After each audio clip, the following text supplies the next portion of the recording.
এই হাদিসটা বর্ণনা করলেন ইবনে মাসউদ রাদিয়াল্লাহু তাআলা আনহু। এই ইবনে মাসউদ রাদিয়াল্লাহু তাআলা আনহু ইনি ছিলেন বড় ফাকিহ, মুফতি ছিলেন। কি ছিলেন গো? মুফতি সাহেব, বড় মুফতি ছিলেন। বড় বড় সাহাবারা আমার কাছে মাসলা নিয়ে যেতেন, হুজুর আপনি একটু এই মাসলাটা একটু হল করে দিন, এই মাসলাটা কি বলতে যাচ্ছে একটু বলে দিন। এই রকমের সাহাবা বর্ণনা করছেন। قال رسول الله صلى الله عليه وسلم إن أولى الناس بيوم القيامة أكثرهم علي صلاة। যদি কোন ব্যক্তি বেশি বেশি করে রাসূলের প্রতি দরুদ পড়ে, আমার নবী বললেন সেই ব্যক্তি আমার কাছে বসবে। এরপরে প্রশ্ন রইল, এই মানপুর গ্রামের খানপাড়া থেকে যদি দরুদ পড়া হয় আল্লাহর নবীর কাছে কি পৌঁছাবে? আরে প্রশ্ন জাগে না যে আমি রসুল চলে গেছে 1400 বছর আগে, আজকে আপনি আমি যদি, রসুল তো দুনিয়াতে নেই, 1400 বছর আগে আমরা আসার পর 1400 বছর পরে আমরা রসুলের কাছে দরুদ পড়লে কিভাবে পৌঁছাবে? এই মানপুর গ্রামে খানপাড়া থেকে আমি দরুদ পড়বো, এখান থেকে রসুলের কাছে পৌঁছে যাবে কিভাবে সম্ভব? আমার নবী উম্মতকে বললেন, উম্মত শোনো, মিশকাতের 926 নম্বর হাদিসের বর্ণনা, বান্দা তোমরা মানপুর গ্রাম থেকে পড়ো, আর হাওড়া ডিস্ট্রিক্টে গিয়ে পড়ো, আর রেলওয়ে স্টেশন থেকে পড়ো, আর তুমি মসজিদের কোনায় পড়ো, যেখানেই পড়বে সেখান থেকে দরুদটা বয়ে নিয়ে যাবে।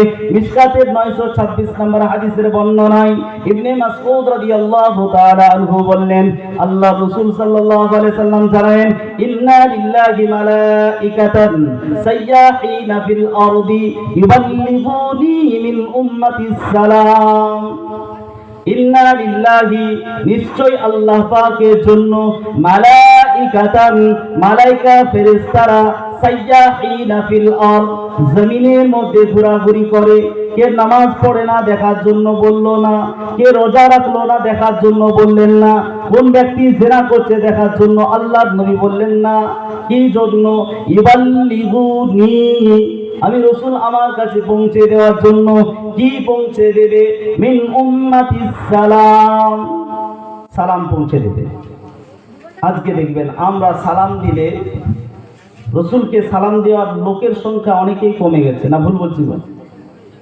হ্যাঁ, এখানে যখন একটা কথা আসলে একটু বলি, অনেকেই প্রশ্ন করেন, হুজুর নবীকে যে সালাম দেব, সালাম কিভাবে দেব? আমি আপনাদেরকে বলছি, রসুলকে অনেক সালাম হয় মুস্তাহাব। দাঁড়িয়ে দিবেন না বসে দিবেন, চেয়ারে বসে দিবেন না সজা হয়ে দাঁড়িয়ে দিবেন, ঘুমন্ত অবস্থায় দিবেন না জেগে জেগে দিবেন। আমি আপনাদের বললাম সালাম দেওয়া 9 বার ওয়াজিব। কয়বার? আরে কয়বার বলুন না? আজকে বলুন, গ্রামে গঞ্জে পাড়ায় পাড়ায় সব জায়গাতে মারপিট হয় মুস্তাহাবের জন্য। কিসের জন্য? আজরে বলুন, মুস্তাহাব সালামের জন্য। জলসার মাহফিলে হুজুর সালাম দাও, না হলে মার। কিন্তু আমি বলবো আপনাদের ভালো করে ওয়াজ বুঝুন, একটা মুসলমান রসুলকে 9 বার সালাম দেওয়া মুস্তাহাব নয়, আমি বলছি ওয়াজিব। এটা থেকে মারপিট করবেন না, আপনারা প্রশ্ন করবেন না, হুজুর কিভাবে, কেন আপনি এই কথাটা বললেন? এতে কোনো মারপিটও হবে না। হয়তো যদি ইউটিউবে ছেড়ে দেয়, দুদিন পরে কাফেরের ফাতোয়া দিয়ে দিবে হুজুররা, ঠিক আছে, দেবে কি দেবে না? ওয়াজিব কি? হ্যাঁ ওয়াজিব। প্রত্যেক মুসলমানকে রসুলকে 9 বার সালাম দেওয়া ওয়াজিব, জোর করাই বলছি 9 বার, 1 বার 2 বার নয়, 9 বার কেন সেটাও বলবো। বলুন, আমরা যারা নামাজ পড়ি, নামাজের মধ্যে আত্তাহিয়াতু লিল্লাহি ওয়াস সালাওয়াতু ওয়াত তাইয়্যিবাত, আসসালামু আলাইকা আইয়ুহান নবী, বলি কি বলি না? আর জোরে বলুন না, বলি কি বলি না? বলি। কয়বার? 4 রাকাত নামাজে 2 বার। কয়বার? 2 বার। আপনি আমি বুকে হাত দিয়ে বলি যে এই তাশাহুদ পড়া ইমামে আযম আবু হানিফা রাহমাতুল্লাহ আলাইহি কি বলেছেন? মুস্তাহাব না ওয়াজিব? আত্তাহিয়াত পড়া কি নামাজে ওয়াজিব? পড়তেই হবে, না পড়তে পারলে সিজদা ওয়াজিব, যদি ভুলে যান। আর যদি না হয় আপনি ইচ্ছা করে ছেড়ে দেন, আপনার নামাজটা ঘোরানো আবার ওয়াজিব হয়ে যায়। তাহলে আপনি আমি বলি একবার, এটা মানতে হবে আপনাকে আমাকে যে সালাম দেওয়া, এই আত্তাহিয়াতু পড়া যদি ওয়াজিব হয়, এরপরে একটু ভালো করে ভাবুন, ফজরের ফরজ নামাজ কয় রাকাত? 2 রাকাত পড়তে হবে কি হবে না? হবেই। এই ফরজ আপনি সুন্নত না পড়লে, যদিও রাসূল বললেন রাকাতাল ফজরি খায়রুম মিনাদ দুনিয়া ওয়া মা ফিহা, এই দুনিয়ার জমিনে সবথেকে উত্তম ফজরের 2 রাকাত সুন্নত নামাজ, যেই নামাজটাকে রাসূল বললেন সাহাবারা যদি আমার উম্মত জানতো এর পাওয়ার কত, এর দাম কত, তো জিহাদের ময়দানে শুয়ে পড়লো, তার উপরে যদি ঘোড়ায় রোদে দিত, তার মানে পা দিয়ে পিছে দিয়ে চলে যেত, তো আমার উম্মত কোনোদিন ফজরের সুন্নত ছাড়তো না। এটা ভাবতো যে না, ফজরের সুন্নত কাজা করা যাবে না, ঘোড়া আমাকে রোদে দিয়েছে ঠিক আছে, ফজরের সুন্নত নামাজ যেন ছেড়ে না যায়। এই সুন্নতের গুরুত্ব এতটা, এর চাইতে কোটি কোটি গুণ গুরুত্ব ফরজ নামাজে। আরে ভুল বললাম? আরে ফরজ আল্লাহর হুকুম করতেই হবে। এই ফরজ নামাজ 2 রাকাতে আত্তাহিয়াত হয় কয়বার? একবার। 2 রাকাত নামাজে একবার। জোহরের ফরজ নামাজ 4 রাকাত, কয় রাকাত? ফরজ নামাজটা বলছি, কয় রাকাত? 4 রাকাত। 4 রাকাতে আত্তাহিয়াত পড়বেন কয়বার? 2 বার। তাহলে এই দিকে 2, ফজরের 1, 2 আর 3। আসরের 4 রাকাত নামাজে, ফজরের ফরজ নামাজে পড়বেন কয়বার? 2 বার। তাহলে 3 আর 2 হলো কত? 5 বার। মাগরিবে আপনি 3 রাকাত নামাজে আত্তাহিয়াত পড়বেন কয়বার? 2 বার। তাহলে 5 আর 2 7। এশার ফরজ নামাজে আত্তাহিয়াত পড়বেন কয়বার? 2 বার। তাহলে 7 2 9। এরপরে প্রশ্ন হলো যে 9 বার সালাম দেওয়া ওয়াজিব কেন? উত্তর আসবে আত্তাহিয়াত পড়ার কারণে। কি গো? এরপরে প্রশ্ন হলো বন্ধু, হুজুর আপনি তো 9 বার বলে চলে গেলে হবে না, প্রমাণ দিতে হবে 9 বার কেন বললেন।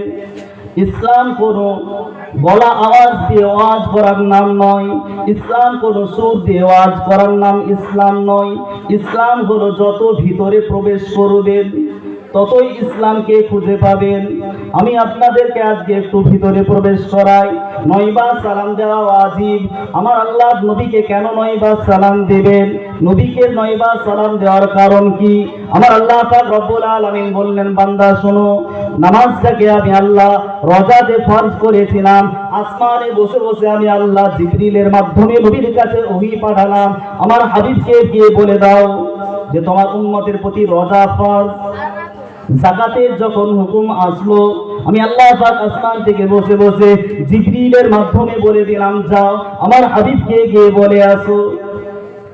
যখন হজ হলো, প্রত্যেকটা হুকুম যখন হয়, আমি আল্লাহ পাক রব্বুল আলামিন আসমানে বসে বসে জিবরিলকে পাঠিয়েছি। কিন্তু নামাজ এমন একটা ইবাদত, নামাজটাকে রাসূলকে দুনিয়াতে দেওয়া যাবে না, দুনিয়াতে আল্লাহর রাসূলকে দেওয়া যাবে না। আল্লাহর রাসূলকে নিয়ে চলে গেলেন, বলল, যাও জিবরিল, তুমি তোমার বরাকের মাধ্যমে আমি আমার রাসূলকে একবার দেখতে চাই। এখানে নামাজটাকে আমি আল্লাহ দিতে চাই। এই নামাজটা কয় রাকাত দিয়েছিল বা কয় ওয়াক্তে দিয়েছিল বলুন প্রথমে? 50। আরে কত ওয়াক্ত? আর জোরে বলুন না, কত ওয়াক্ত? 50 ওয়াক্ত। বান্দা, এই 50 ওয়াক্তের নামাজকে দেওয়ার পর আল্লাহ নবী যখন এক আসমান দ্বিতীয় আসমান করে ঘুরে 5 নাম্বার আসমানে আসলেন, মুসা নবীর সাথে দেখা হয়ে গেল। ইয়া রাসূলুল্লাহ, ইয়া হাবিবাল্লাহ, হুজুর আপনার উম্মত 5 ওয়াক্ত 50 ওয়াক্তে পড়তে পারবে না। 50 ওয়াক্ত পারবে না। বলছে কেন? বলছে আমার উম্মতের জন্য নামাজকে ফরজ করে দেওয়া হলো, আমার উম্মত 1 ওয়াক্তের নামাজ পড়তে পারেনি, হুজুর আপনার উম্মত পারবে না। এর একটা কথা বলি, মুসা নবীর জামানার আল্লাহ পাক ওহীর মাধ্যমে জানিয়ে দিলেন, মুসা তোমার যে মসজিদ আছে ওই মসজিদে নামাজ হবে, তাছাড়া পৃথিবীর কোন জায়গায় নামাজ হবে না। আমার আল্লাহ পাক হাবিবকে কতটা ভালোবাসে দেখুন। নাসাই শরীফের 731 নম্বর হাদিসের বর্ণনায় আল্লাহ রাসূল সাল্লাল্লাহু আলাইহি ওয়াসাল্লাম বললেন, জুইলাত লিয়াল আরদু মাসজিদান ওয়া তাহুরান।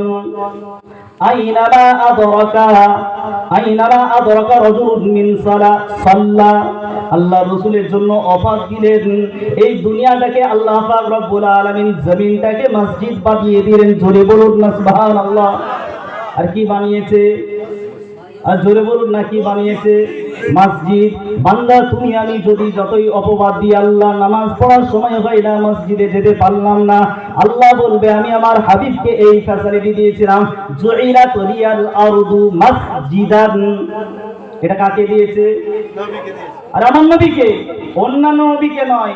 এখন কিন্তু ইমামদেরকে ওই মুসা নবীর মতো হতে হয়েছে। আমরা যারা মুক্তাদি, আমাদের তো এই হাদিসের প্রতি আমল, কিন্তু যারা ইমাম, বলুন যদি যায় কোনো জায়গায় বাজারে, বেচারা একবার গিয়েছে, হ্যাঁ, একবার যাওয়ার পরে বাজারে যদি জোহরের ওয়াক্ত হয়, কোথায় যদি বলে যখন নামাজ পড়বো হবে? হ্যাঁ, আপনার গ্রামে ওই ইমাম রাখবেন? হ্যাঁ, তুমি আবার ওখানে কেন? নামাজের সময় হচ্ছে, আপনি এখানে আসবেন না? আর বলবে কি বলবে না? তাহলে মুসা নবীর জামানায় ইমামরা এখনো পড়ে আছে কোন জমির নামাজ? কোন নবীর জামানায়? মুসা নবীর জামানায়। হুজুর আপনি বাজারে কেন? আপনি আমি বাজারে ঘুরি, আমরা ওখানে নামাজ পড়ে নেবো। আমি যদি বলি, আমাকে যদি বলে কোথায় নামাজ পড়ে নেবো, না এখানে পড়ে নেবো। আর ইমামকে যদি বলি হুজুর আপনি কোথায় পড়বেন, না আমাকে ওই মুসা নবীর মতো ওই মসজিদে গিয়েই পড়তে হবে। তাহলে ইমামরা হলো ওই নবীর জামানার ইমাম। বড় উদ্দেশ্য ওটা না। আমি যেটা বললাম, আল্লাহ রাসূল বললেন যাও আমার হাবিব তুমি চলে যাও। মুসা নবী ঘুরিয়ে দিলেন একবার। কয়বার? কয় ওয়াক্ত কমাচ্ছেন? 5। কত কমিয়েছেন? 5। ভালো করে বুঝুন, আমি যে 9 বার ওয়াজিব বললাম এমনি বলিনি, 5 বার, 5 ওয়াক্ত কমিয়েছেন। আবার আসলেন, আসার পরে আল্লাহ রাসূল বলেন হুজুর কত কমিয়েছে গো? বলছে হুজুর 5। মুসা নবী বলছে হুজুর না, আপনার উম্মত এটাও হবে না। আবার ব্যাক, আবার গেলেন, আবার ফিরে আসলেন, আবার কমিয়েছে 5। তাহলে 5 5 10। এইভাবে রসুল মোট বলুন 50 থেকে 45 বাদ দিতে গেলে কয়বার যেতে হয়? কয়বার? আমার আল্লাহ পাক রব্বুল আলামিন বললেন হাবিব আমি আল্লাহ বলে দিয়েছি, ওয়া রাফা'না লাকা যিকরাক, তোমার সম্মান যদি বাড়াতে হয়, আমি আল্লাহ পাক রব্বুল আলামিন দুনিয়ার জমিনে তোমার সম্মানকে বাড়িয়েছি। হাবিব তুমি আমার কাছে একবার নয়, 2 বার নয়, 3 বার নয়, 4 বার নয়, 5 বার নয়, একসাথে 9 বার উম্মতের জন্য এসেছো। কয়বার? 9 বার। আমার আল্লাহ বলল হাবিব তবে শোনো, আমি আল্লাহ পাক এমন ভাবে উম্মতকে একটা তোমার জন্য ফ্যাসিলিটি করে দেব, যে কাজটা আমি আল্লাহ নিজে করব। তবে উম্মতকে প্রত্যেক দিন 9 বার তুমি আমার কাছে এসেছো, 5 ওয়াক্ত নামাজে উম্মত তোমাকে এই 5 ওয়াক্ত নামাজে 9 বার করে সালাম দিবে। জোরে বলুন না সুবহানাল্লাহ। এই সালাম নিয়ে আমাদের কোনো মারপিট নাই, এই সালাম নিয়ে আমাদের কোনো ঝগড়া নাই। মসজিদে যান আর না যান, এ জায়গাতে যদি জলসার মাহফিলে একবার নবীকে সালাম না দেওয়া হয়, যেটা হলো মুস্তাহাব, যেটা হলো মুস্তাহাব, এর প্রতি মুসলমান আমরা রেগে যাই। কিন্তু আল্লাহ রাসূল বললেন নামাজ পড়ো, 9 বার রাসূলকে সালাম দাও, এই ওয়াজিবটা আমরা কেউ পালন করি না। আরে ভুল বলছি নাকি? ইল্লা মাশাআল্লাহ, একটা গ্রামে যদি 50টা মানুষ হয়, তার মধ্যে 5% মানুষ নামাজ পড়ি, আর বাদ বাকি কেউ আমরা পড়ি না। আমি যেটা বললাম, মিশকাতের 926 নম্বর হাদিসে রাসূল কি বললেন? ইন্না লিল্লাহি মালাইকাতান সাইয়াহিনা ফিল আরদ ইউবাল্লিগুনি মিন উম্মাতিস সালাম। আমি আপনাদের হাতে পায়ে ধরে ধরে বলবো, শুধু জলসার মাহফিলগুলো সালামের জায়গা বানাবেন না। আপনি বসে আছেন সালাম দিন, দাঁড়িয়ে আছেন সালাম দিন, রাস্তায় আছেন রাসূলকে মনে মনে সালাম দিন। আসসালাতু ওয়াসসালামু আলাইকা ইয়া রাসূলুল্লাহ। মসজিদে নামাজ পড়া হয়েছে, একবার তাসবির মতো আপনি পড়ে নিন, আসসালাতু ওয়াসসালামু আলাইকা ইয়া রাসূলুল্লাহ, আসসালাতু ওয়াসসালামু আলাইকা ইয়া হাবিবাল্লাহ, বা ইয়া রাসূলুল্লাহ, ইয়া হাবিবাল্লাহ, ইয়া নবী আল্লাহ, ইয়া মাহবুব আল্লাহ, যাই বলে আল্লাহ রাসূলকে সালাম একবার করে দিন। রাসূল বলল বান্দা তুই যদি আমাকে বেশি বেশি করে সালাম দিস, তবে আমাকে চিনবি, নচে চিনতে পারবে না। প্রমাণ একটা করে নিন, বুখারী শরীফের 1374 নম্বর হাদিসের বর্ণনায় আল্লাহ রাসূল বললেন বান্দাকে যখন কবরে রেখে দেওয়া হবে, কোথায়? আরে অট্টালিকা বাড়ির মানুষগুলো কি বড় বড় বিল্ডিং এ থাকবে? কোথায় থাকবে? না আপনাদের দিকে আলাদা হয়? মাটিতে। যদি মাটিতে হয়, এই হাদিসটা ভালো করে শুনুন। আল্লাহ রসুল বললেন বান্দাকে যখন তুলে দেওয়া হবে একটা প্রশ্ন করা হবে, কয়টা? একটা। মা কুনতা তাকুলু ফি হাদার রাসূল লি মুহাম্মদ সাল্লাল্লাহু আলাইহি ওয়াসাল্লাম। একদম বান্দাকে আল্লাহ রাসূলকে কবর থেকে তুলে দাঁড় করে দিয়ে বলবে, হে বান্দা তুমি বলো মা কুনতা তাকুলু ফি হাদার রাসূল। হাদার রাসূল আনুন দিয়ে হাদা, এই ব্যক্তি সম্বন্ধে তুমি কি জানো বলো। নাম ধরে বলবেন লি মুহাম্মদ। এরপরও যদি আল্লাহ রাসূল বলেন ফা আম্মাল মুমিন, যদি ওই কবরবাসী মুমিন হয় তো ফায়াকুলু আশহাদু আল্লা ইলাহা ইল্লাল্লাহ ওয়া আশহাদু আন্না মুহাম্মাদান আবদুহু ওয়া রাসূলুহু। এই জবটা আসবে, নচেত আসবে। এরপরে রাসূলের জব পেতে গেলে কি করতে হবে? দরুদ। আরে বলুন না, দরুদ পড়তে হবে। এরপরে প্রশ্ন হলো, যদি এখান থেকে সালাম দিই, আপনাদেরকে সালাম দিলাম, এরপরে আমি বললাম আপনারা সালামের জবাবটা দিন, কেন আমার নালে ভালো লাগবে না? আরে বললাম কি বললাম না বলুন। এরপরে প্রশ্ন হলো, এই মানপুর গ্রামের খানপাড়া থেকে নবীকে সালাম দেব, আল্লাহ রাসূলকে আমার সালামের জবাবটা দেবেন। আমরা চাই না রাসূলের সালামের জবাব? কারা কারা চান না? গানা তুলে দেখান দেখি। সবাই চান? আমি যেমন চাইলাম আপনারা আমার সালামের জবাব দিন, বা আপনারা সালাম দিলে আমিও চাইবো সালামের জবাব দিন। স্বামী যদি বিবিকে সালাম দেয়, স্বামীও চাইবে তার স্ত্রী যেন তাকে সালামের জবাবটা দেয়। আল্লাহ পাক রাসূলকে সালাম দিবেন, রাসূল কি সালামের জবাব আপনারা চান না? যারা যারা চান তারা তারা হাদিসটা শুনুন। মিসকাতের 925 নম্বর হাদিসের বর্ণনা। এই হাদিসটি বর্ণনা করলেন আবু হুরায়রা রাদিয়াল্লাহু তাআলা আনহু। তিনি বললেন, ক্বালা রাসূলুল্লাহ সাল্লাল্লাহু আলাইহি ওয়াসাল্লাম, মা মিন আহাদিন ইউসাল্লিমু আলাইয়া ইল্লা রাদ্দাল্লাহু আলাইয়া হাত্তা আরুদ্দা আলাইহিস সালাম।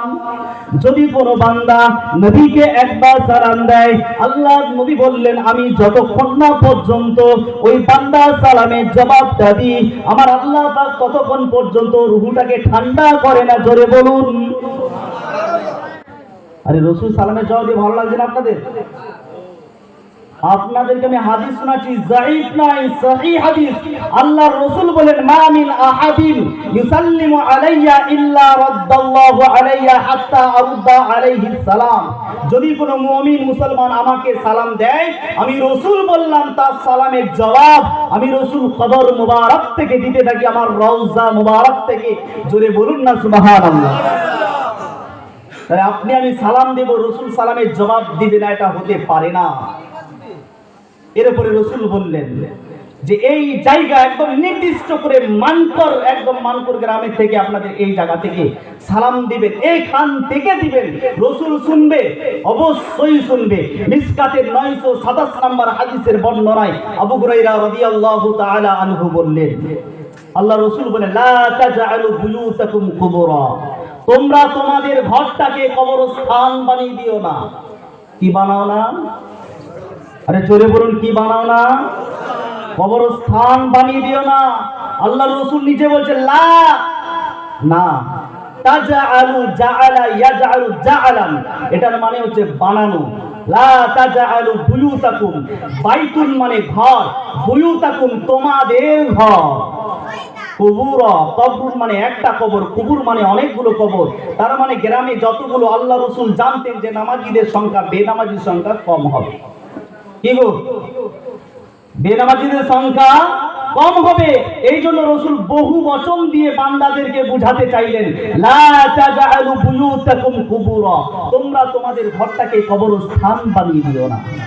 ওয়ালা তাজআলু কবরি ঈদা, আমার কবর মুবারক তার কাছে এসে আমার রওজাকে ঈদগাহ জায়গা বানিয়ে দিও না। অনেক হাজিরা যায়, অনেকে আনন্দ করে সেলফি তুলে। আরে আনন্দ কোথায় হয়? যেখানে মজা লাগবে সেখানে ছবি তুলবো তো নাকি? না, মা মারা যাচ্ছে সেখানে কেউ ছবি তুলেছে দেখেছেন? নিজের বিবি মারা যাচ্ছে ছবি তুলেছে? এটা একটা প্রমাণ পাওয়া যায় যে আনন্দের সময় মানুষ খুশিতে ছবিটা তোলে, একদম উৎসাহের সাথে, একদম নিজের মন একদম ফ্রি আছে এই সময়ে। আল্লাহ রাসূল বললেন, তোমরা আমার কবরের কাছে এসে, আমার রওজা মুবারকের কাছে এসে তোমরা কোনোদিন ঈদগাহ বানিয়ে দেবে না, খুশির জায়গা বানাবে না। কি করবে?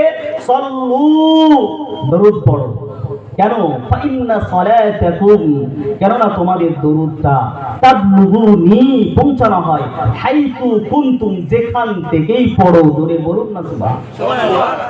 যেখান থেকে দরুদ পড়বেন সেখান থেকে আল্লাহ রাসূল বললেন আমার কাছে কি হয়? পৌঁছানো। এরপরে রসুলের নাম শুনে দরুদ পড়বে না কারা? আমি বলি, রসুল বললেন কীর্তন হবে। আর কীর্তন হবে যারা, আল্লাহ রসুল বললেন, ইবনে মিশকাতের 933 নম্বর হাদিসের বর্ণনা, এই হাদিসটা তিরমিজি শরীফের 3542 নম্বর হাদিসের বর্ণনায় আল্লাহ রসুল বললেন, আমি বর্ণনা করি না, আল্লাহ রসুলের সাহাবা হযরতে আলী রাদিয়াল্লাহু তাআলা আনহু বর্ণনা করছেন, আল বাকিলু আল্লাযী মান যুকিরতু ইনদাহু ফালাম ইউসাল্লি আলাইয়া। আল্লাহ রসুল বলেছেন, আমার নাম শোনার পরে যেই ব্যক্তি দরুদ পড়বে না ওই ব্যক্তিটা হলো কৃপণ। কৃপণ কৃপণ বলুন। আজকে আমরা যারা রসুলের নাম শোনার পর রসুল বললাম সাল্লাল্লাহু আলাইহি ওয়াসাল্লাম বললাম না, আল্লাহ রসুল বললেন ওই ব্যক্তিটা হলো কৃপণ। আমরা কৃপণ ভাবি যারা টাকা দিতে পারি না তারা। রসুল বললেন না, আসল কৃপণ হলো আমার নাম শুনে দরুদ পড়বে না যারা। এরপরে দোয়া কারা কারা কবুল করাতে চান? যে হুজুর আমি একবার দোয়া করলাম, রব্বানা যালামনা আনফুসানা ওয়া ইল্লাম তাগফির লানা, আল্লাহ আমার মায়ের কবরটাকে maaf করে দাও, আল্লাহ আমার আব্বার কবরটাকে maaf করে দাও, আল্লাহ আমার ভাই দুনিয়া থেকে বেঁচে নাই, দুনিয়া থেকে চলে গিয়েছে, আল্লাহ ওনার কবরটাকে জান্নাতের বাগান বানাও। এই যে দোয়াটা করলেন, এই দোয়াটা কবুল কারা কারা করতে চাও? অনেক ব্যক্তি দোয়া করে, আল্লাহ আমি গরিব মানুষ, আল্লাহ আমার একটা মেয়ে আছে, একটা সুপাত্রের ব্যবস্থা করে দাও, আল্লাহ আমি গরিব অসহায় ব্যক্তি, আল্লাহ টাকার জন্য বিবাহ করতে পারছি না, টাকার জন্য মেয়ের বিয়ে দিতে পারছি না, আল্লাহ আপনি একটা সুপাত্রের ব্যবস্থা করুন। দোয়া করে কি করে না? আরে জোরে বলুন, করে কি করে না? আল্লাহ নবী বললেন, বান্দা দোয়া যদি কবুল করাতে চাও, দোয়াটাকে যদি কবুল করাতে চাও, মাও দোয়া করে, ভাইও দোয়া করে, আমার বোন দোয়া করে, আমার পাড়া প্রতিবেশী দোয়া করে, মসজিদের ইমাম সাহেব মিম্বারের কাছে বসে বসে দোয়া করে। আল্লাহ রসুল বললেন, এই দোয়াটাকে যদি কবুল করাতে চাও একটা কাজ করতে হবে, আমার প্রতি দরুদ পড়ে করো, আমার প্রতি দরুদ পড়ো, দিয়ে দোয়া করো, নচেত দোয়া তোমাদের কবুল হওয়ার কোনো গ্যারান্টি আমি রসুল দেব না। প্রমাণ কোথায় পাবেন? মিশকাতের 938 নম্বর হাদিসের বর্ণনা, হযরতে উমর রাদিয়াল্লাহু তাআলা আনহু তিনি বললেন, ইন্নাদ দুআ মাওকুফুন বাইনাস সামাই ওয়াল আরদ, প্রত্যেকটা দোয়া আসমান এবং জমিনের মধ্যখানে লটকে থাকে, এইভাবে ঝুলে থাকে। দোয়া করবেন, আসমান আর জমিনের মধ্যখানে এইভাবে থাকবে, যাবে না।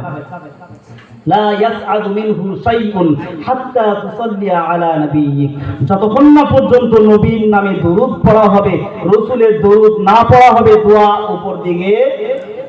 উপর দিকে যাবে না। আজকে আমরা নিয়ম জানি না, তাই আমাদের দোয়াও কবুল হয় না। উমর রাদিয়াল্লাহু তাআলা আনহুর মতো সাহাবা, যেই সাহাবা হলেন খায়রুল কুরুনির জামানার সাহাবা, যাদের জন্য জান্নাত ওয়াজিব ছিল, এই উমর রাদিয়াল্লাহু তাআলা আনহুর ঘটনা যখন বলতে গেলাম একটা জিনিস মনে পড়ে গেল। তিরমিজি শরীফের 2165 নম্বর হাদিসের বর্ণনা, একটু লম্বা হাদিস, আপনারা একটু ভালো করে মনোযোগ দিয়ে শুনুন। ওনার সন্তান উমর রাদিয়াল্লাহু তাআলা আনহুর ছেলে নাম ছিল আব্দুল্লাহ। এদের নাম শুনলে নেকি হবে না গুনাহ হবে? হ্যাঁ, নেকি হবে তো? ভালো করে মনে করুন, উমর রাদিয়াল্লাহু তাআলা আনহুর ছেলের নাম আব্দুল্লাহ, যেটা আল্লাহর কাছে সবথেকে প্রিয় নাম, এই আব্দুল্লাহ।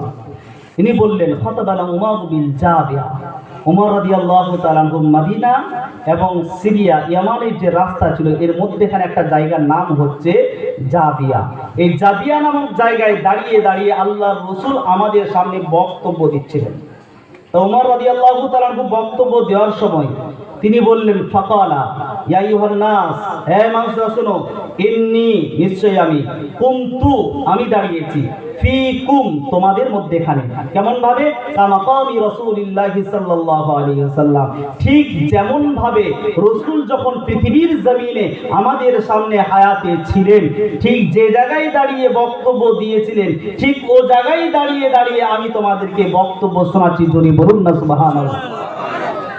এরপরে বললেন ওমর রাদিয়াল্লাহু তাআলা আনহু বললেন, সাহাবারা শোনো, ওমা সাথীরা শোনো, আল্লাহ রাসূল বলেছেন কি, তোমাদের যে জামানা আছে এই জামানাটা হলো উত্তম জামানা, অর্থাৎ সাহাবাদের জামানা, তারপরে তাবেঈনদের জামানা, তারপরে তাবেঈনদের জামানা। এই তিনটে জামানা হলো উত্তম জামানা। এই তিনটে জামানার মধ্যে মিথ্যা কিছু ছিল না, মিথ্যা কিছু ছিল না। আর আমাদের এখন মিথ্যা কথাই কথা। আমি বলি রাসূল তা করেছেন, বলছে কি এরপরে আস্তে আস্তে করে মিথ্যা এমন ভাবে ছড়িয়ে যাবে, মিথ্যা এমন ভাবে ছড়িয়ে যাবে, কসম এমন ভাবে খাবে, মানুষকে কসম খেতে বলা হবে না, মিথ্যা মিথ্যা সাক্ষী দেবে। আজকে আপনি কোর্টে যান, একবার কোর্টে গেলে দেখবেন আপনার সত্য বিচারটা টাকার জন্য দেখবেন 10-12টা উকিল দাঁড়িয়ে আপনার সত্যটাকে একদম ডাইরেক্ট দাঁড়িয়ে মিথ্যা মিথ্যা প্রমাণ করছে। ভুল বলছি? হ্যাঁ, একদম ভুল নয়। রাসূল বললেন তারপরে তিনটে জামানার পরে মিথ্যা ছড়িয়ে পড়লো, মানুষরা কসম মিথ্যা মিথ্যা করতে লাগলো। এরপর রাসূল খবরদার বলেন, আলা লা ইয়াখলুবান্না রাজুলুন বিইমরাআতিন ইল্লা কানা সালিসাহুমা শাইতান। বান্দা তোমরা শোনো, তোমাদের মধ্যে কোনো পুরুষ কোনো মহিলা নির্জনে থেকো না। কিসে থেকো না? আরে জোরে বলুন না, কিসে থেকো না? নির্জনে, একা থেকো না। তোমরা দুজন ও জায়গাতে নেই। তৃতীয় নাম্বারটা হলো শয়তান। কে কে? শয়তান। আমি যদি আপনাদেরকে বলি স্বামী আর স্ত্রী একই বিছানায় শোয়ার পরে জেনা করছে, মেনে নেবেন? বলুন। কেন? স্বামী স্ত্রী এক বিছানায় শুয়ে জেনা করতে পারে না? আপনারা বলবেন কিভাবে সম্ভব? আমি বলবো অবশ্যই সম্ভব। হাদিসের প্রমাণ দিয়ে যাব আপনাদের। কোন সময় এসে পড়লেন আপনি, আমি কোন সময় পড়লাম? আল্লাহ রাসূল বললেন, শোনালেন, আলা লা ইয়াখলুবান্না বিরাজুলিন, তোমরা নির্জনে ছেলে মেয়ে থেকো না। যদি থাকো তাহলে দুইজন নেই, তোমরা তোমাদের মধ্যে আরো একজন আছে, সেটা হলো শয়তান। সেটা কে? এরপর আমি এইখান থেকে একটা কথা আপনাদের বলবো, স্বামী স্ত্রী একই বিছানায় থাকার পরও জিনা করে, থাকার পরেও, আপনারা সবাই চুপ, এটা যেখানেই বলি সব মানুষ অবাক যে কিভাবে সম্ভব। আরে স্বামী স্ত্রী তাদের জন্য আল্লাহ হালাল করেছেন, তাদের সম্পর্ক বৈধ, দুইজন সাক্ষীকে রেখে বিয়ে করা হয়। আল্লাহ রাসূল সংবাদ দিলেন, হে যুবক তোমরা বিয়ে করো। মিশকাতের দ্বিতীয় খণ্ডের একদম প্রথম পৃষ্ঠায় 267 নম্বর পৃষ্ঠায় 3080 নম্বর হাদিসের বর্ণনা। এই হাদিসটা বুখারী শরীফে 5065 নম্বর হাদিসের বর্ণনা। আল্লাহ রাসূল যুবকদের বললেন, ইয়া মাআশারাশ শাবাব, হে যুবকের দল তোমরা শোনো, মান ইসতাতা মিনকুমুল বাআ, তোমাদের যদি বিয়ে করার ক্ষমতা থাকে, স্ত্রীর ভরণ পোষণ দেওয়ার মতো ক্ষমতা থাকে, স্ত্রীর সাথে শারীরিক সম্পর্ক করার মতো ক্ষমতা থাকে, ফালইয়াতাযাওয়াজ, তোমরা বিয়ে করে নাও। বিয়ে করলে দুটো ফায়দা। কয়টা ফায়দা? কয়টা ফায়দা? দুটো। ফাইন্নাহু আগাযযু লিল বাসার ওয়া আহসানু লিল ফারজ, তোমাদের চোখের যে গুনাহ হয় এই চোখের গুনাহ থেকে বেঁচে থাকবে। ওয়া আহসানু লিল ফারজ, তোমাদের শরমগার যে গুনাহটা হয় এই গুনাহ থেকে আল্লাহ বিয়ের মাধ্যমে তোমাদের বাঁচিয়ে রাখবেন। একবার জোরে বলুন না সুবহানাল্লাহ। তাহলে এত বড় একটা বৈধ সম্পর্ক রাসূল বললেন, তারপরে জেনা কিভাবে সম্ভব? একবার মহব্বতে দরুদ পড়ুন, আল্লাহুম্মা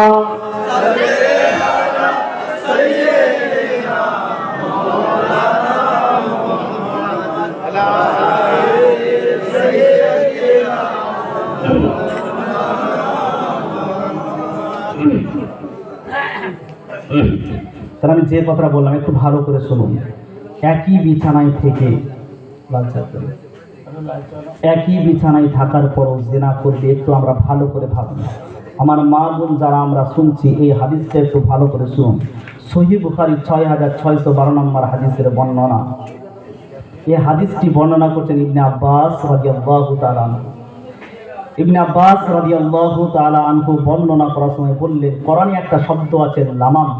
কি শব্দ? লাম মিম মিম, লামাম। রাসূল বললেন ছোট ছোট গুনাহ। কি বললেন? ছোট ছোট গুনাহ। ইবনে আব্বাস রাদিয়াল্লাহু তাআলা আনহু বললেন, এই লামাম শব্দটার ব্যাখ্যা আবু হুরায়রার চাইতে বেশি কেউ দিতে পারে নাই। আমি ওনার কাছ থেকে যে ব্যাখ্যা শুনেছি, আবু হুরায়রা রাদিয়াল্লাহু তাআলা আনহু বললেন, স্বামী স্ত্রী একই বিছানায় থাকার পরও তারা জিনা করছে। আজকে আপনি আমি একবার ভেবে দেখি যে সত্যিকারের আমাদের বাড়িতে এরকম হচ্ছে কিনা। আল্লাহ রাসূল বললেন, ইন্নাল্লাহা কাতাবা আলা ইবনি আদম হাজ্জাহু মিনাজ জিনা।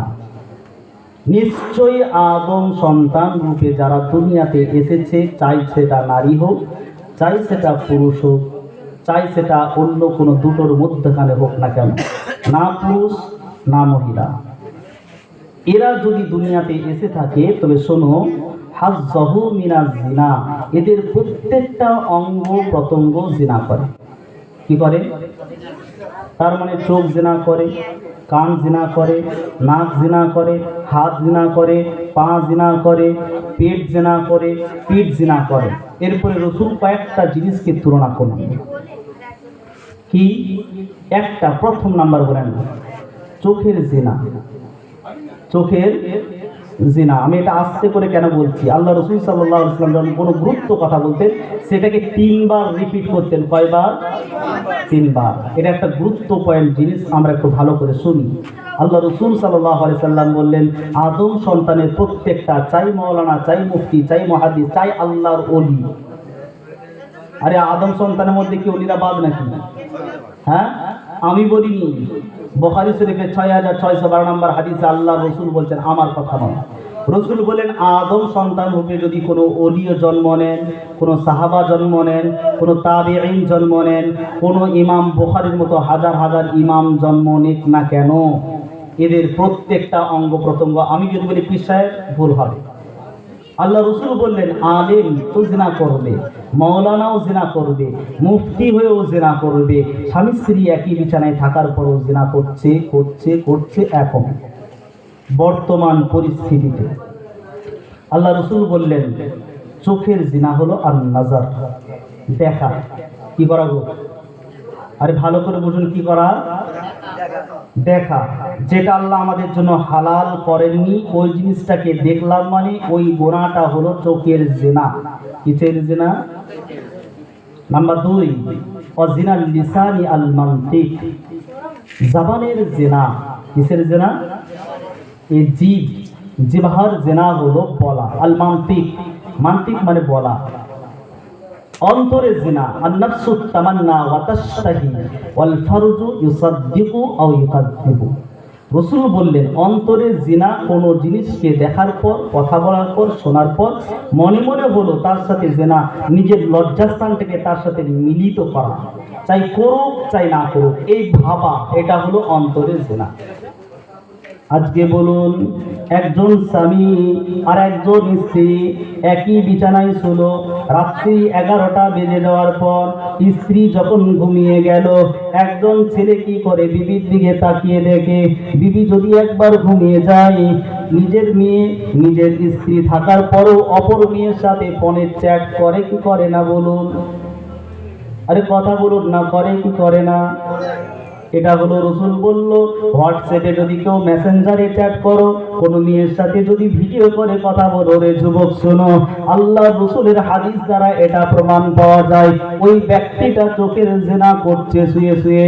বিবির দিকে তাকালে আল্লাহ রাসূল বললেন, গভীর রাত্রে যদি বিবির দিকে তাকায়, আল্লাহ রাসূল বললেন, একবার যদি বিবিকে বিবি বলে ডেকে দেয়, একবার বিবিকে যদি গায়ে মাথায় হাতটা বুলিয়ে দেয়, আল্লাহ রাসূল বললেন, ওই ব্যক্তিকে আমি জান্নাতি করে দেব। জোরে বলুন না সুবহানাল্লাহ। আল্লাহ রসুল কি করতেন, বিবি আয়েশা যখন ঘুমিয়ে যেতেন বিবি আয়েশাকে বলতো, আয়েশা রে একটা বার শোনো, তুমি একবার আমাকে নামাজের অনুমতি দাও।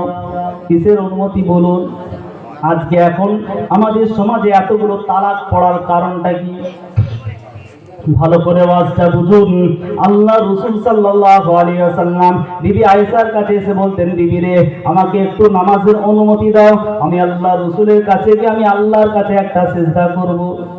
আর এখনকার যুবকরা কি করে, রাসূল নামাজ পড়ার জন্য অনুমতি চাইলেন বিবির কাছে, যার প্রতি নামাজ ফরজ হলো, এই রাসূল অনুমতি চাইছেন, বিবি তুমি একবার অনুমতি দাও, আমি রাসূল নামাজটা পড়ব। অথচ আজকে বলে দেখুন, একটা বার ভাবুন, একজন যুবক বিবি শুয়ে আছে, সারা রাত অপেক্ষা করে বসে আছে, এইদিকে ছেলে মেসেঞ্জার হোয়াটসঅ্যাপ চালিয়ে যাচ্ছে। ভুল বললাম? হ্যাঁ। আল্লাহ রসুল বললেন, বান্দা শোনো, একজন বিবির কাছে তুমি যখন চলে আসলে ওটা হলো বিবির সময়। এমন সময় দেখা যায় যুবকরা ফোনেতে আপনার ফেসবুক বলুন, হোয়াটসঅ্যাপ বলুন, মেসেঞ্জার বলুন, আবার অনেক যুবক ফ্রি ফায়ার খেলে, রাত্রি 1টা 2টো 3টা পর্যন্ত ফ্রি ফায়ার খেলে, নিজের বিবিকে কোনো সময় দেয় না। বিবি যদি তাকে বলে স্বামী আমার কাছে একবার আসো, ওই সময় ধমক দিয়ে দেয়। এই কারণে তালাকগুলো বেশি হয়। আমি তো আগে মনে করতাম তালাক মেয়েদের কারণে হয়, কিন্তু এখন দেখছি পুরো উল্টা, তালাক হচ্ছে ছেলেদের কারণে। কাদের কারণে? আর আমি ভুল বলিনি, আমরা যতগুলো ফাতোয়া আমি দিয়েছি প্রত্যেকটাই দেখেছি দোষ বেশি হচ্ছে ছেলেদের। কেন? বিবিদের একটাই কথা, স্বামী আমার কাছে কোন রকমের সময় দিতে পারে না। দিতে পারে না কি? একজন রাসূল সাল্লাল্লাহু আলাইহি সাল্লামের জামানার পরে আবু বকর, ওমর, উসমান, আলী, এই 4 জন সাহাবা বসে আছে। ওমর রাদিয়াল্লাহু তাআলা আনহু হলেন খলিফাতুল মুমিনিন। আবু বকরের জামানা শেষ। 3 জন সাহাবার মধ্যে ভালো করে শুনুন, একজন নিয়ে এসে বলছে, হুজুর আমার স্বামী প্রত্যেক দিন রাত্রে বেলায় তাহাজ্জুদের নামাজ পড়ে। কি পড়ে? আরে স্বামী তাহাজ্জুদের নামাজ পড়ে, খুশির সংবাদ না খারাপ সংবাদ? খুশি তো। বলছে, হুজুর আমার স্বামী আবার দিনের বেলায় সারা দিন রোজা রাখে। ওমর রাদিয়াল্লাহু তাআলা আনহু বললেন, আলহামদুলিল্লাহ, আল্লাহ তোমার স্বামীকে যেন আরো বেশি বেশি করে ইবাদত করার তৌফিক দান করুন। এটা দোয়া দিলেন ওমর। আলী রাদিয়াল্লাহু তাআলা আনহু বসে বসে বললেন, হুজুর এটা আপনি কি করলেন? কে বলছেন? আলী রাদিয়াল্লাহু তাআলা আনহু, হুজুর ও স্বামীর জন্য নালিশ জানাতে আসলো, আর আপনি তার জন্য আবার বরকতের দোয়া দিলেন, কিভাবে? বললো, এটা আবার বরকত মানে কি? নালিশ জানাতে এসছে। বলছে, হুজুর ভদ্র মহিলা নালিশ দেওয়ার তরিকা হলো আলাদা, অসভ্য মহিলা হলে তার তরিকাটা আলাদা হতো। তিনি এটা বুঝাতে চাইলেন, তার স্বামী যদি প্রত্যেক দিন রাত্রিতে তাহাজ্জুদের নামাজ পড়ে আর দিনের বেলায় যদি প্রত্যেক দিন রোজা রাখে, বিবির হক পালন করছে। এটা আপনার কাছে বিচার চাইতে আসলো, আপনি আমিরুল মুমিনিন, আর আপনি কি ফয়সালা দিচ্ছেন যে যাও আল্লাহ তোমার আরো বরকত দান করুক? বলছে, আলী কি করবো? যান হুজুর একবার ডেকে দিন। ডাকা হলো। এরপর ওনার ফয়সালা করছেন আলী রাদিয়াল্লাহু তাআলা আনহু। এই স্বামী এদিকে শোনো, চুপ করে বসো। বসার পরে বললো, আজ থেকে পরস্পর 4 দিন তুমি রোজাও রাখবে না, তাহাজ্জুদের নামাজও পড়বে না। যদি বলুন না সুবহানাল্লাহ। ফয়সালা করলেন আলী রাদিয়াল্লাহু তাআলা। এরপর বললেন, পরস্পর 3 দিন তুমি রোজা রাখো, 3 দিন তুমি তাহাজ্জুদের নামাজ পড়ো, যাও চলে যাও। হযরত ওমর রাদিয়াল্লাহু তাআলা চুপচাপ হয়ে বসলেন। এর কি বিচার করলে তুমি? আরে বিচার যে করলে কোরআন হাদিস দিয়ে করলে না মন গড়া করলে? বলল, হুজুর আমি কোরআন ছাড়া কোনো কথা বলি না। জোরে বলুন না সুবহানাল্লাহ। এই জন্য বলা হয় ওয়া আলী, আলী রাদিয়াল্লাহু তাআলা কে বলা হয় আকযা, ফয়সালা করনে ওয়ালা। সূক্ষ্ম সূক্ষ্ম ফয়সালা তিনি করতেন। তিনি বললেন, হুজুর শুনুন, বিবি কয়জন? বলে 1 জন। বলে একটা বিবি? বলল জি। বলে ইসলাম বিয়ে করার অনুমতি দিয়েছে কয়জন? 4 জন। কয়জন? 4 জন। একজন বিবি 4টে বিবির হক একাই আদায় করছে। কয়টা বিবির হক? একজন বিবি চারটে বিবির হক আদায় করার কারণে তবেই তো তার বিয়ে করার প্রয়োজন হয়নি। একজন বিবি তার সংসারের সমস্ত কাজ করে নেওয়ার কারণে আর তিনটা বিবির প্রয়োজন হয়নি। একজন বিবি তার সাথে শারীরিক সম্পর্ক ঠিকভাবে করার কারণে তার আর কোনো বিবির প্রয়োজন হয়নি। অতএব হুজুর আল্লাহ রসুল বললেন চারটে, আল্লাহ যেহেতু কোরআনে বলছে চারটে বিয়ে করা যায়, অতএব একজন বিবি চারজনের কায়েম মাকাম। অতএব হুজুর পরস্পর চারটে দিন ওকে দেখ, জোরে বলুন না সুবহানাল্লাহ। তাহলে স্বামী স্ত্রীর মধ্যে আজকে আমাদের তালাকের এত প্রথা চালু হওয়ার কারণ মোবাইল। আজকে দেখুন আপনার আমার স্ত্রী যখন, অনেক আমার বোন আছে, স্বামী যখন একটু ঘুমিয়ে যায়, স্ত্রী দেখবেন বাইরে কার সাথে ফেসবুকে কথা বলছে, কার সাথে মেসেঞ্জারে কথা বলছে। এই চোখ দিয়ে যখন ওই মেসেজ পড়ে, এই চোখ দিয়ে যখন ওই পুরুষের ছবি দেখে, ইসলাম বললো ওটা নাজায়েজ, হারাম হারাম হারাম, ওটা হলো চোখের জিনা। তুমি তার সাথে কথা বলছো জবান দিয়ে, ওই জবানটা হলো তোমার জন্য জিনার গুনাহ লেখা হবে। তুমি যে কান দিয়ে শুনছো ওই পুরুষের কথা, অবৈধ পুরুষের কথা, যার সাথে ইসলাম তোমাকে জায়েজ করে না, এটা কানের জিনা হবে। তুমি সেই মেয়েটার গলা শুনে তুমি গলে গেলে, তুমি মেয়েটার নরম আওয়াজ শুনে তোমার মনটার মধ্যে হলো মেয়েটা কত সুন্দর, এটা হলো অন্তরের জিনা। চাই তুমি তার সাথে মেলামেশা করো, চাই না করো। আজকে বলুন আমাদের মধ্যে এই রকম রোগটা ছড়িয়েছে কি ছড়ায়নি? ছড়ায়নি? একদম ছড়িয়েছে, মানে আপনারা বুঝতে পারেন না। পাড়াতে সারাদিন কাজ করেন, আবার ঘরে চলে আসেন। গরিব মানুষ আমরা, কাজ করি, আবার সন্ধ্যাবেলায় শুয়ে পড়ি। কিন্তু যারা মুক্তি হয়েছে তারাই বুঝতে পেরেছে যে কি রকম ভাবে ফতোয়া আছে। আল্লাহ পাক রব্বুল আলামিন আপনাকে আমাকে বিবিদের হক, যে মুহাম্মদ সাল্লাল্লাহু আলাইহি ওয়াসাল্লামের প্রতি নামাজকে ফরজ করে দেওয়া হলো, এই মুহাম্মদ সাল্লাল্লাহু আলাইহি ওয়াসাল্লাম নামাজ পড়বে, বিবির কাছে অনুমতি চাইছে। যুবক, তুমি কেমন যুবক হলে, তুমি কিভাবে নবীর গোলাম হলে যে তুমি মোবাইল নিয়ে রাত্রে বেলায় তোমার বিবিকে সময় না দিয়ে তুমি তার কাছে বিনা পারমিশনে কিভাবে খেলো? এটা ইসলাম কোনো মতে জায়েজ করে দেয়। আপনি আমি কাজ করতে যাবো রাত্রে বেলায়, বিবিকে বলবো ওগো আমার বিবি, আমার সংসার আমাকে চালাতে হবে, অতএব তুমি আমাকে একটু অনুমতি দাও। তুমি যদি অনুমতি দাও আমি কাজে বেরোবো। বলুন ওই বাড়িটা জান্নাতি হবে কি হবে না? হ্যাঁ? আর বিবিকে যদি তুই চুপ করে ঘুমা, বেশি কথা বললে লাঠি দিয়ে বেশ চালিয়ে দেবে, কি হবে তাহলে? সেই সংসারটা আস্তে আস্তে আস্তে আস্তে ভেঙে যাবে। আল্লাহ পাক রব্বুল আলামিন আমাদের সকলকে যেন, আমার বিবিদেরকে, রাসূল বললেন দুনিয়ার মধ্যে সবথেকে উত্তম পুরুষ হতে চাও, মায়ের কাছে নয়। একটা পুরুষ হতে গেলে আল্লাহর কাছে, আল্লাহ রাসূল বললেন আমি হলাম খায়রুকুম লিআহলিহি। দুনিয়ার মধ্যে সবথেকে উত্তম কেন বলা হয়েছে? আমি হলাম আমার বিবিদের কাছে ভালো। যেই পুরুষ নিজের বিবির কাছে ভালো, সেই পুরুষ গোটা জগতের কাছে ভালো। জোরে বলুন না সুবহানাল্লাহ। নাহলে একজন পুলিশও বুঝে, পুলিশ যতই আমাদেরকে গরম দেখাক না কেন, বিবির কাছে গিয়ে বলে তুমি বেশি বকবে না, তোমার সব রিপোর্ট আমার কাছে আছে। আমি আপনাদের ওয়াজ করে গেলাম, বিবি বলবে তুমি যতই ওখানে হুজুর সাজো না কেন, তোমার খবর আমার কেনে? আরে জানে না? পীরকে বলবে, পীর নিজের স্ত্রীকে বলবে তুমি যতই তোমার মুরিদদের সামনে হাওয়াতে নামাজ পড়ো না কেন, তুমি কেমন জিনিস সেটা আমি ভালো করে জানি। আল্লাহ রাসূল যেমন পুরুষদেরকে হুঁশিয়ার করলেন, ঠিক এইভাবে মেয়েদেরকেও হুঁশিয়ার করলেন। কাদেরকে? আল্লাহ রাসূল মিশকাতের 19 নম্বর হাদিসের বর্ণনা। আমার মায়েরা যদি আওয়াজটা শুনতে পান, ভালো করে শুনুন, মেয়েরা দুটো কারণে জাহান্নামে যাবে। কয় কারণে? দুটো কারণ, ভালো করে শুনুন। হাদিসের রাবি আবু সাঈদ খুদরি রাদিয়াল্লাহু তাআলা আনহুর বর্ণনা। উনি বললেন আল্লাহ রাসূল সাল্লাল্লাহু আলাইহি ওয়াসাল্লাম ঈদের নামাজ পড়, খরাজা রাসূলুল্লাহ সাল্লাল্লাহু আলাইহি ওয়াসাল্লাম ফি আদহা আও ফিতরিন ইলাল মুসাল্লা। আল্লাহ রাসূল সাল্লাল্লাহু আলাইহি ওয়াসাল্লাম ঈদের নামাজ পড়ার পর মুসল্লাটাকে ছেড়ে দিয়ে বিবিদের কাছে, মেয়েদের কাছে চলে গেলেন। কেন? আল্লাহ রাসূল খুতবা দিচ্ছেন, বক্তব্য দিচ্ছেন মেয়েদের জন্য। ওইদিকে মেয়েরা বসে বসে গল্প করছিল। এই জন্য আল্লাহ রাসূল বেলাল রাদিয়াল্লাহু তাআলা আনহুকে সাথে করে নিয়ে গিয়ে বিবিদের কাছে গিয়ে, মেয়েদের কাছে গিয়ে বললেন ইয়া মাআশারান নিসা, হে মেয়েদের জামাত তোমরা শোনো, তাসাদদাকনা, তোমরা সদকা করো। কি করো? আর কি করো? সদকা। আল্লাহ রাসূল বললেন মেয়েরা তোমরা সদকা করো কেন? ফাইন্নী উরিতুকুন্না আকসারা আহলিন নার। আমি রাসূল যখন জাহান্নামে ভ্রমণ করলাম, আমি রাসূল গিয়ে দেখলাম তোমরা বেশিরভাগ জাহান্নামী। আল্লাহ রাসূল বললেন তোমরা যে জাহান্নামী এই কারণে তোমরা বেশি বেশি করে সদকা করো। মেয়েরা বললেন কুন্না বিমা ইয়া রাসূলুল্লাহ, হুজুর আমরা যে বেশিরভাগ জাহান্নামী, হুজুর আমরা যে নারী জাতি আমরা বেশিরভাগ জাহান্নামী কেন? কারণটা কি জানতে চাই। আল্লাহ রাসূল বললেন তোমাদের দুটো গুণ খুব খারাপ। কয়টা গুণ? আর জোরে বলুন না কয়টা গুণ। এখানে ভয় করার কোনো দরকার নেই, চাচিরা আপনাদের দেখতে পাবে না, পেছনে আছে, সামনের থেকে বলে দিন, কোনো অসুবিধা নেই। কয় কারণে মেয়েরা জাহান্নামে যাবে?